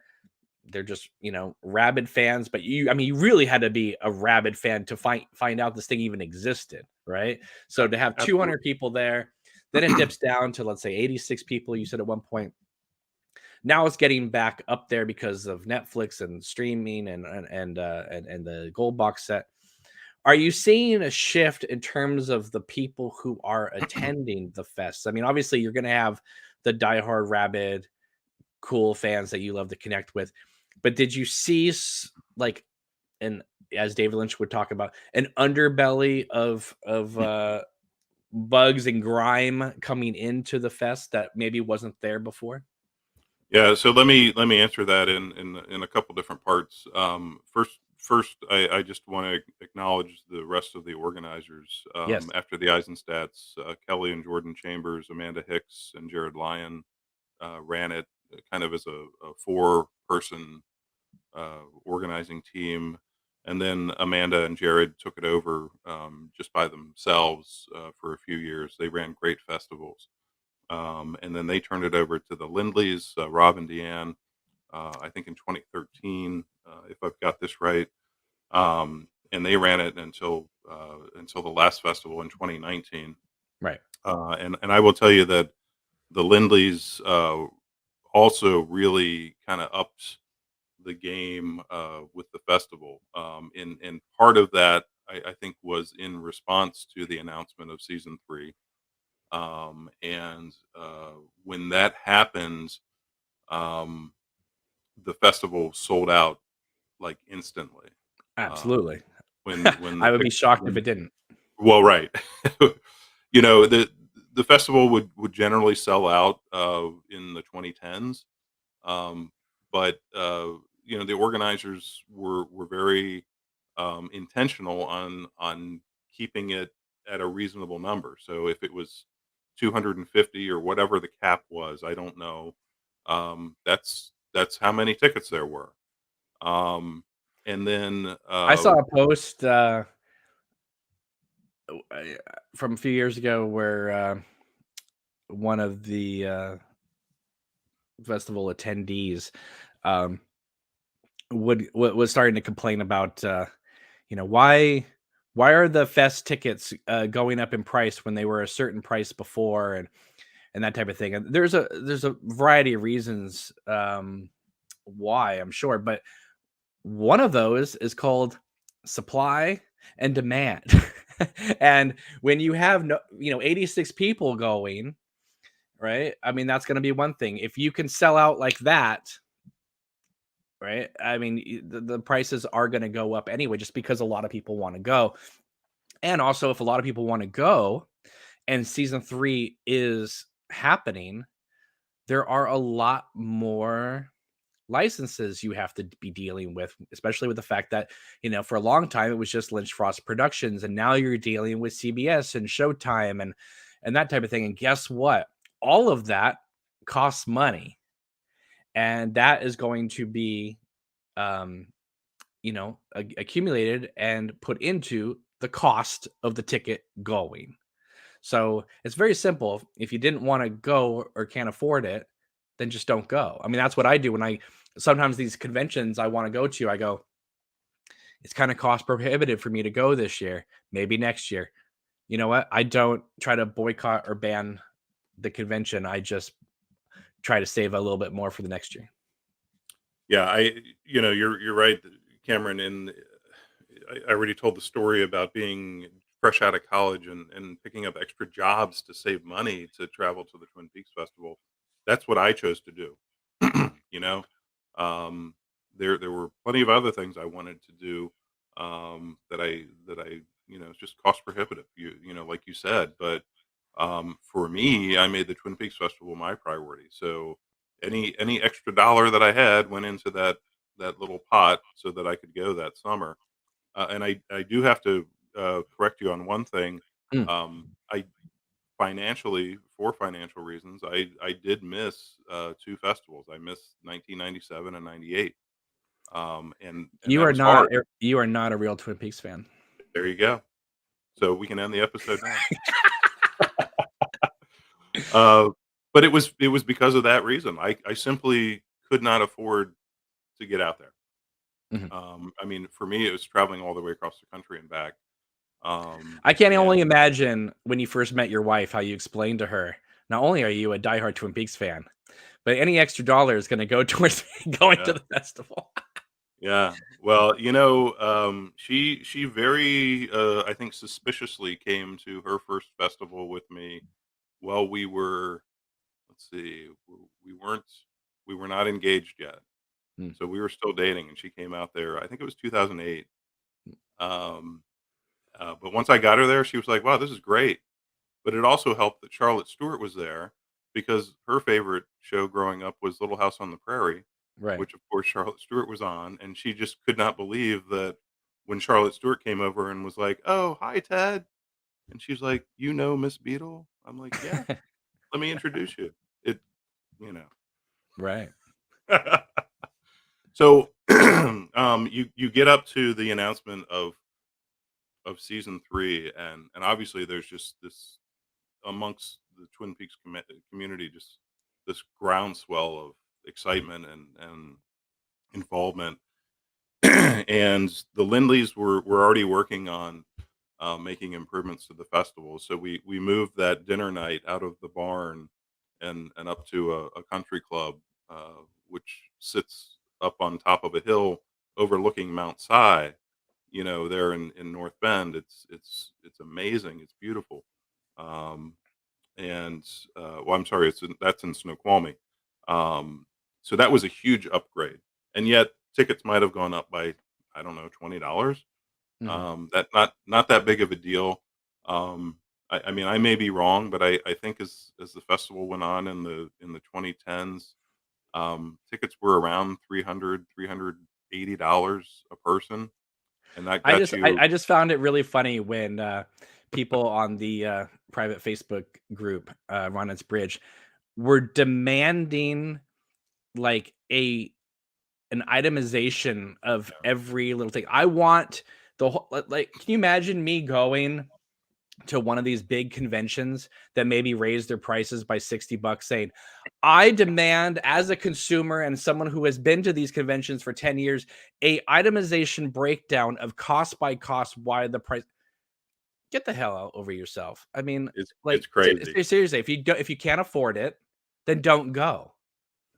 And if you know, and it cracked me up because there were several people, and these several people who demanded this were key instrumental individuals in helping to put a bad stain on the Twin Peaks Fest overall, and were involved in the recent real Twin Peaks days in Snoqualmie, North Bend. So when they talk about like this wasn't a coup, this is just the way it is. It's like no, if the people complain about the fest end up torpedoing the fest in many ways and then end up running their own fest, then yes, that's a coup. But anyway, let's go on. Yeah, I mean, I'll add on to that. The organizers, through the years, most of them have become friends of mine. They're Facebook friends of mine, or we're in touch, here and there. Um, they're good people. I trust them, and I know that there is no organizer of the Twin Peaks Festival who has never done it and made a profit off of it. In fact, they've probably all lost money, with the exception of, as I mentioned, Eric earlier. He may have left some bills unpaid that the Eisenstats had to fix later, but um, whatever. Allegedly, we don't know for sure. Allegedly, I don't know if that's true. It's just that's what was going on around the we weren't even online back then. I mean, we were. This is just what we talked about when we got to the next festival. Like, Right. what happened to Eric? Why aren't we allowed to go over here? Whatever.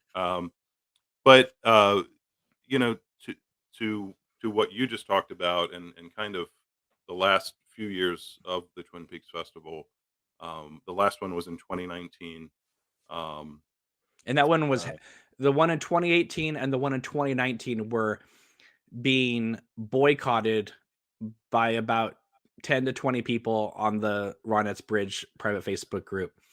But before that, I want to back up and say, when did you start feeling like there was this core group of just great Twin Peaks fans, and then there was sort of a a group, if you will, that either connected there or infiltrated like a Trojan horse into this place, um, and just started becoming very judgmental, and thinking that they could do it better, and by any means necessary. I had a friend that went one year, I think in 2014, and he came back and talked to me about it. And he said, that there were a lot of great people there, but there was also this little clique there. And then he went back in 2015, and he said that that several of these people shunned him, pretended he didn't exist there. He felt very alone, and he didn't like it. He never went back. And then later on, I had one of these people actually say to me, "Yeah, I orchestrated that." So it sounds like to me the fest wasn't cliquish at all until it became that way. So I'm trying to figure out, like, was it just a small group of people at the fest that were cliquish, or did they end up like overtaking the entire you know um the people who were there? Like, how did it all play out? Yeah, I mean, my observation of that, Cameron, is that for the first, I don't know how many years of the Twin Peaks Festival that I went, it didn't matter who you were, um, rich, poor, um, any walk of life that you could imagine, from uh, kind of some fringe folks, to just average everyday people, kind of like the Shooks.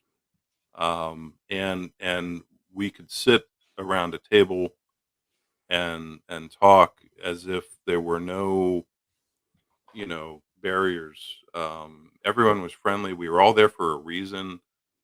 We touched on it earlier, Cameron. This was a new experience for fans, Right. to have this type of environment, and have it be so close. And it was a family, even though, by and large, most people whoever attended a Twin Peaks festival may have only attended one or two. I mean, Josh and me, we're outliers. We keep coming back, but uh, it didn't matter. Every year that I went, I would meet new people, and to hear people say to you that they felt, alone and shunned. I mean, that's sad, because that shouldn't be that experience. This But that was, wasn't early 2000s. That's 2015. So that's right. right at the tail end of the festival, when this clique was like Yeah. infiltrating and taking over. So I guess I'm just curious, is like, when did you start seeing a shift from that family atmosphere to slowly but surely it's being overtaken by a clique? Not the Lindleys, not the organizations, not the volunteers, but the Mhm. people who are attending. Yeah, the organizers always did a fantastic job, and the Lindleys included. But somewhere around, the early 2010s, Right. leading So up to maybe. post the gold box, post Netflix, Yes. right, that we talk about how great it is that so many more people were able to see Twin Peaks, Mhm. also ushers in a new generation of people who want to attend the fest. Yeah, it brought in, some people that, I mean, I just mentioned you could walk up to anyone and basically have a conversation. There began to be more individuals that if you said hi to them, you were lucky if you got anything back. And you certainly didn't get a conversation. They kept to themselves. They were, I think a clique is a good description for it. Um, Well, we know that's the description for it because the online activity of these people shows that they are of a hive mind. yeah, and then, you saw. I mean, just with we started off with a lack of technology, and then you come forward to an inject of a lot of technology and community online. You see, like you mentioned Ronette's Bridge earlier. If I recall correctly, Ronette's Bridge started off as, oh, if you're going to be attending the festival this coming year, join this group so that we can talk about the festival for the coming year. And that's how a lot of people wound up, And now you on can't there. even mention the festival on that page without getting Yeah, blocked. yeah. It's one of those, And how it started, how's it going? yeah, because it then evolved into, a closed group, and Not even just a closed group, a private group. You can't even find the page without a member or an admin sending you the link. You cannot access it. It is a completely shut off private page. Uh, and right there and then, I mean, that should tell you, if you are someone who's still on the page, get off of it, because that's you are on you are definitely in the Garmin Bosia side of the Twin Peaks fan community. yeah, So let's it, let's talk about the when season 3 was being made. Were there a lot of people there, like, going, "Hey, I was there for the filming of it," in like they're all running around like showing scenes on their phones and stuff like that and pictures? Was that something that was occurring? there may have been some of that. I didn't witness any of that, but that could have been going on in some of those, smaller, Sure. groups that But did were you going feel on. like it intensifying, like, Oh yeah. 2016 is the year before it premieres, or 2017, right after it? So, like, did you feel like it was at a fever pitch of like, it's coming back? Oh my God. It is. You really felt like this was going to be, the Twin Peaks that you and I maybe experienced in 1990, Right. right? So, I mean, back then it was, weekly cherry pie parties, and just this, every water cooler the next day was talking about, the Twin Peaks episode the night before, and that's the sort of national, um attention and excitement that was going on, and you felt like all that was coming back. You felt like Twin Peaks was about to be the next big thing, like it was before. Um, and I don't know that that ever really happens. I would argue that it didn't, but for Twin Peaks fans, I guess it certainly did. And there was a tremendous amount of excitement, but that brought a lot of people in. The festival sells out in minutes, online.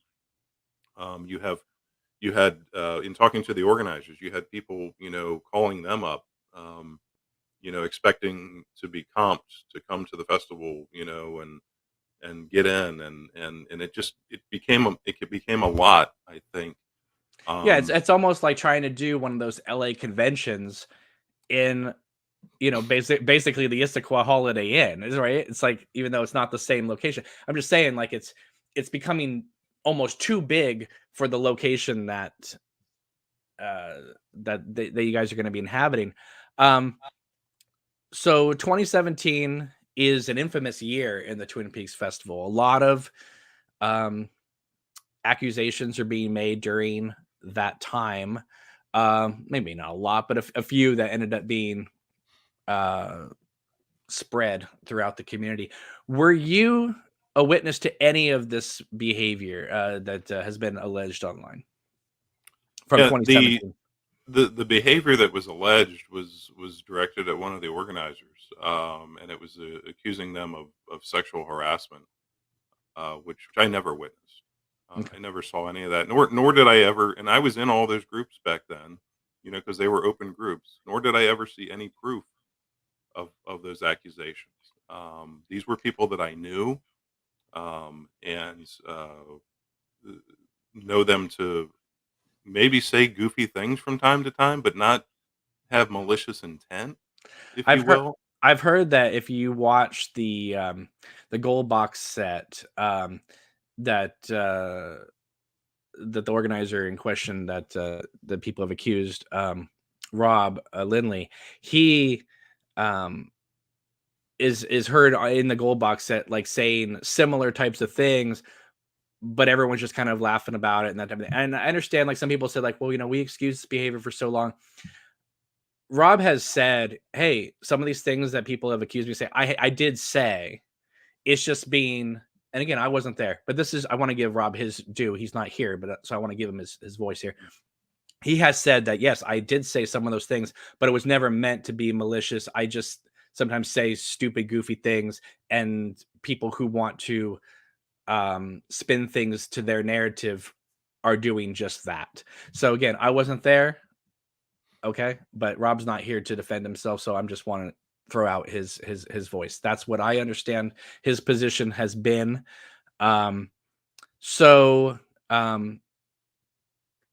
regular festival goer Mary Hutter drops her statement online in January of 2018, basically saying, like, I'm boycotting the fest, gets a bunch of people on board to boycott as well. Then there's some people saying, like, if you choose to go to the US Fest, that's cool, that's fine, but just know this is where we stand. But then people who did go to the US Fest ended up getting blackballed as well. So it's kind of like, we're going to say it publicly that you can go, but privately you're not allowed back into our group because you're basically going against us. So the 2018 fest comes out in the summer, right? This is 6 months or so after Mary's statement drops. What is the vibe at the US festival at that summer? Because this is, again, I never attended any of the US fests. What I assume happened is that a bunch of people from Ronettes Bridge decided not to go, to kind of do their own little alternative fest at the time, which ended up becoming the real Twin Peaks days that happened this year. And their whole plan was to infiltrate the US Fest and kind of pull a lot of the cast people from the US Fest over to their fest, basically make the Lindley's US Fest go crashing down in flames. Rob and Deanne Lindley would be forced to have to sell the fest, and then the Ronettes Bridge group would come in, swoop it up, pick it up, and then they would run the fest. There was a deliberate attempt to kind of usurp it from their control. Of course, nobody knew that the pandemic was going to come out in 2 years and that type of thing. But so there was this huge, like, dueling fest thing happening at the time where Mary Hutter and them and Ronettes Bridge were going to create this alternative fest to happen at the same weekend to, again, make the Lindley's US Fest go down in flames. So my feeling is a bunch of people from Ronettes Bridge decide not to go, but doesn't that just mean the US Fest just sells those tickets to people who want to go to the US Fest? Or so was there talk at the US Fest about what had happened, or did the new ticket holders just kind of come in and that was Ronettes Bridge problem, that's not our problem, we'll move on? What was the vibe? So, in a lot of ways, the vibe was a lot different than anything it had been before, and I'll expand on that in a second. But leading up to that 2018 festival, all of this back and forth online, individuals that for at least a few years had been singing the praises of the Twin Peaks Festival and the Lindleys and thanking them for all the work that they put into it. Posting pictures with them, like, all arm in arm Yep, and smiling, and we're so grateful and happy that you're here, and thank you yep. for making us a part of it, thrown under the bus. Yeah, it then became, you mentioned earlier the complaints about ticket prices Mm, and well, it was sort of like accusations that the organizers were skimming money off of this, and how could it right. possibly be that this could cost this much money? Like I said, they That you would, wanted a certain amount of people from Bridge wanted a line by line itemization breakdown of the whole convention, which is astounding to me that somebody who pays $300, for a ticket would feel like they were on some sort of committee that could just yeah, oversee the festival, which is why when it came to when they got to set up their real Twin Peaks days, now that the US Fest had closed, all of a sudden you'll see some of these people were on the Chamber of Commerce committee and, that type of thing. So you start to see that, um, that the stuff that they were throwing out there weren't just like random thoughts they were throwing out there on Ronette's Bridge. There was an attempt to organize together to do their own thing. And just Yeah, and Robin it and Robin it Deanne were became, standing in the way. yeah, and gee, they suffered for it. They, it to me, Cameron, the way I would characterize it is, whatever happened, and whatever the intention was, it appeared to me to be a very intentional and orchestrated attempt um, really to ruin the reputation of the Lindleys first, to get them removed from the organizers as the festival, and either take it over or destroy it. I'm not sure which, I but don't even think I they cared. I think they felt well, like if they couldn't take it over, they would destroy it and in the ashes do their own thing anyway. so yeah, I that's what I was going to get to is to me, just watching as a longtime attendee of the festival and watching this unfold online and in different chats. It was a relentless pursuit to take down one man and destroy everything in their path, to do it. And there were some very eloquent pleas from other festival attendees, to hey, can we stop this? Can we put this aside? Like we're going to destroy the festival if we keep doing this. And so you ask about the vibe at 2018. Um, it got so bad that there was going to be this alternative festival going on at the same time that Right. they're going to try to infiltrate or crash. That that the festival had to hire security for the first time, at the doors, because of other fans. And I And gotta tell you, I have it confirmed. I had it told to me that they were working on the cast list of who they thought were gonna go to the fest and try to entice them to, if not do both, ditch the US Fest that they were contractually obligated to come to, that they had, that they booked to do, and go to the alternative fest. And that was the idea of just making one fest, the US Fest, look really bad. It wasn't bad enough that like they couldn't just say, "Hey, I'm against the way maybe some things are being organized or run, so I'm just going to sit out this year." No, they're going to try and do their own thing as competition. right. And I mean, there's way more to the story. We could go on for a lot more hours about this because there's a lot of like twists and turns in the story. We're talking, broad strokes here.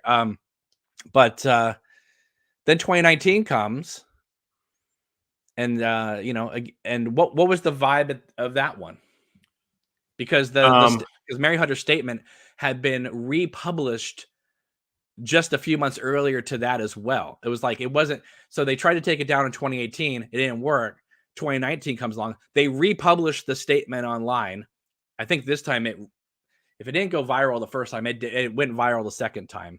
Um, and so what's the vibe now? I think it was kind of a continuation of that 2018. But as you said in asking your questions, them not coming opened up tickets for other folks to come in, Right, who had never been before, right. and you know they had a great experience. I think, that was an emotional year, for me because one of my longtime festival friends had passed away, and her husband was there. He's another longtime fan, festival attendee. Um, but she had been to every single one, including the 1992 film premiere festival, and that was hard. And so I guess it was emotional for me, being there. Um, and certainly for my friend, her husband who was there. I remember when he told Rob, what had happened, how Rob reacted, and I could. It was just a real moment of friends consoling one another. And yet you had this kind of underlying drama still going on Mhm. at something that never was like that. And I just, you know, I I don't even know what to say about it, Cameron. W well, It let's, was we only have a it was few. mind-boggling to Yeah. watch this unfold in a fan community that had been tight knit, had gotten along so well together, until some folks showed up that really had no interest in interacting with other No, folks. they don't wanna just get off the train, Ted, they wanna blow up the station, it's a very, selfish mentality they have. We only have a few more minutes, but I do want there's a couple more things I wanna touch on real quick. So when you find out that some of these people who were responsible for, bad mouthing the fest, um, and people affiliated with the fest, um, when you found out that some of these same people were going to be in prominent positions in running the latest. Um, it's not the U.S. festival. They don't even call it a Twin Peaks festival. They called it an event, but they call it the real Twin Peaks Days. And you see that not only that some of these people are in prominent positions in terms of like planning the event, but that most of the people, doing the panels and that type of stuff are all their friends. So basically, it's just a 3-day Ronettes Bridge meet and greet that has been completely provided to them by the city. Um, so it's not even like a real, even though they said this has nothing to do with Twin Peaks, right? They kept saying that all the time. This has nothing to do with Twin Peaks, but then it's called Real Twin Peaks and the Real Twin Peaks, and we're gonna be doing all these Twin Peaks panels, and we're gonna be doing like everything was Twin Peaks, but they kept saying it's not Twin Peaks, it's not Twin Peaks. Um, and I take it you didn't go to that one, but what No. was your reaction online by what you saw, the build up to it, to to the way it was kind of being discussed or talked about. As someone who had been there, going to the fest for so many years, what's your takeaway from that whole thing? Yeah, a lot of takeaways. The time of year to do it, to expect that fans in general were going to travel out to Washington State in the middle of winter. That's just not going to happen, and it obviously didn't. I kept track of your posts and coverage of the event, which I thought was balanced. And Oh, you they asked didn't fair. they didn't think it was I balanced because understand that. I understand that. But I thought you asked fair questions because it was questions that a lot of us who had been around the U.S. festival for a long time were asking. Some of the demands that were made of of that group of the Lindleys, to put a board in place, to be transparent, to have a sexual harassment policy. I mean, these were all things that you raised. I read them, and I also saw the response to that. well, It it's rules for thee, not for me. So Yeah, that's the I attitude. think that's the key thing. Listen, if the cities of North Bend and Snoqualmie wanna do a little Twin Peaks thing, I mean, I'm not one to say they shouldn't do it. But what still gets me to this day is I hold a lot of those individuals responsible for ending the U.S. festival.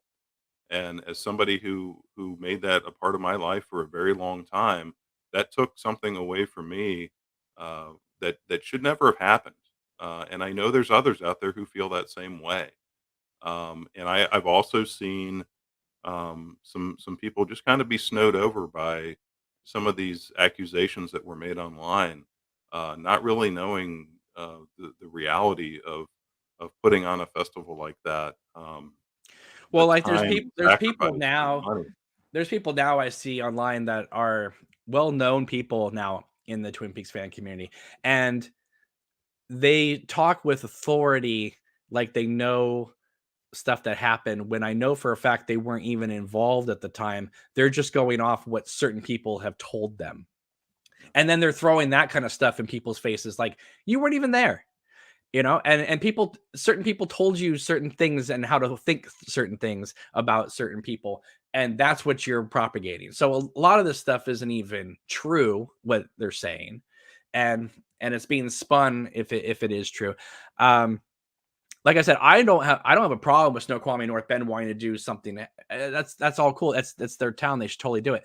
Maybe they should look in the mirror though and go, "Oh, should we be involved with X, Y, and Z individuals?" Maybe, but I know why they would do that because they themselves, as one of the community organizers told us, most of these people don't even like Twin Peaks or know what Twin Peaks is, and yet they're putting on this not Twin Peaks event in the real Twin Peaks. It doesn't make any sense. So I understand they want to get certain people involved that they know that they can trust, and this, but the problem is that these people they did not span the whole Twin Peaks fan community and bring in the best voices or the best individuals to come in or out, whatever. They just got their friends. They got their little tight knit friends because they said, "Oh, I want to hang out with this person for a couple days," and that's what they did. They put together a group of friends that they have on Ronettes Bridge. All the people, maybe not all, most, I would say 90% of the people involved were also people involved with bad mouthing and going out of their way to, if not destroy the US Fest, make it crumble so they could take it over. And so when they do show up in not a US festival thing, but a Twin Peaks event, and these are the same people in charge, they did take it over in a sense. They did. And it's a real shame. And the Chamber of Commerce really should think twice about working with a lot of these people, because you cannot carry on a Twin Peaks fan event with these people in charge, because it's going to happen real quick where word's going to get around that these people are working with them, that are in charge, that are in the planning commission, and no one's going to want to work with you guys.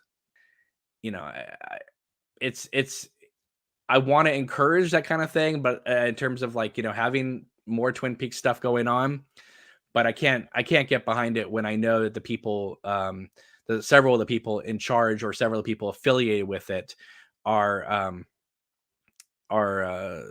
not very professional human beings.